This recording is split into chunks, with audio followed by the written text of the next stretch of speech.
ভালুকায় ভোটারদের মাঝে অর্থ বিতরণের অভিযোগে ৬ জনের জেল।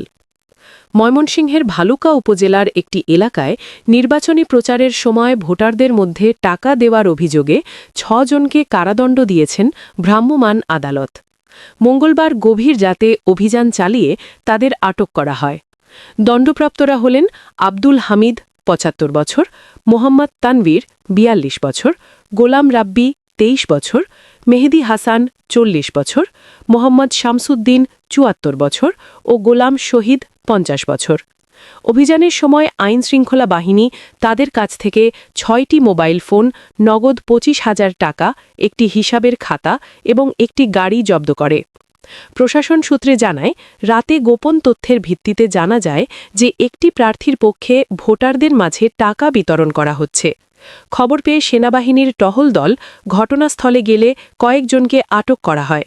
সেখানে প্রায় ৩০ জনের মতো লোক উপস্থিত থাকলেও অনেকে পালিয়ে যায়। পরে জেলা প্রশাসনের নির্বাহী ম্যাজিস্ট্রেট ঘটনাস্থলে উপস্থিত হয়ে তদন্ত করেন। আটক ব্যক্তিরা জিজ্ঞাসাবাদে বিএনপির ধানের শীষ প্রতীকের প্রার্থী ফখরুদ্দিন আহমদের পক্ষে অর্থ বিতরণের বিষয়টি স্বীকার করেছেন বলে জানানো হয়।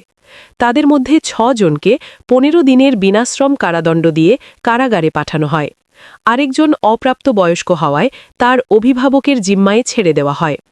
উপজেলা প্রশাসন জানিয়েছে, জব্দ করা খাতায় বিভিন্ন এলাকায় কবে এবং কত টাকা দেওয়া হয়েছে বা দেওয়ার পরিকল্পনার তথ্য লিপিবদ্ধ ছিল।